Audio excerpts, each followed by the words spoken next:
നടൻ കൃഷ്ണകുമാറിൻ്റെയും മകളുടെയും social media ഇൻഫ്ലുവൻസറുമായ ദിയയുടെ ആഭരണക്കടയിൽ ജീവനക്കാരികൾ സാമ്പത്തിക തട്ടിപ്പ് നടത്തിയെന്ന പ്രാഥമിക നിഗമനത്തിലേക്ക് എത്തിയിരിക്കുകയാണ് പോലീസ്.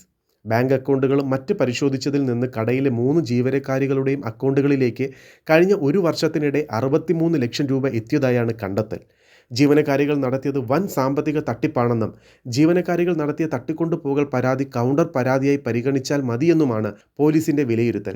ദിയ കൃഷ്ണയുടെ ഫ്ളാറ്റിൽ നിന്ന് യുവതികൾ 2 കാറുകളിലായി കയറുന്നതിന്റെ CCTV ദൃശ്യങ്ങൾ പോലീസ് ശേഖരിച്ചിട്ടുണ്ട്. ഇതിന്റെ അടിസ്ഥാനത്തിലാണ് യുവതികളുടെ പരാതിയിൽ കഴമ്പില്ലെന്നും കൗണ്ടർ കേസായി പരിഗണിച്ചാൽ മതിയെന്നുമുള്ള തീരുമാനത്തിലേക്ക് പോലീസ് എത്തിയിരിക്കുന്നത്. കാര്യങ്ങൾ ഇങ്ങനെയായിരിക്കെ വിഷയത്തിൽ തട്ടിപ്പ് നടത്തിയ യുവതികളെ പൂർണ്ണമായി പിന്തുണച്ച് രംഗത്തെത്തിയിരിക്കുകയാണ് ശബരിമലയിൽ ആചാര ലംഘനം നടത്താൻ ശ്രമിച്ച ആക്ടിവിസ്റ്റ് ബിന്ദു അമ്മിണി.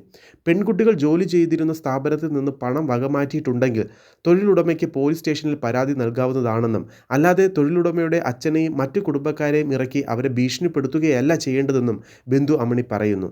ആൾക്കൂട്ട വിചാരണ കുറ്റകരമാണെന്നും ഈ പെൺകുട്ടികൾ ചെയ്ത കുറ്റകൃത്യം ദളിതരുടെ തലയിൽ കെട്ടിവെക്കാനുള്ള ശ്രമം നടക്കുന്നതായി ബിന്ദു അമ്മിണി പറയുന്നു.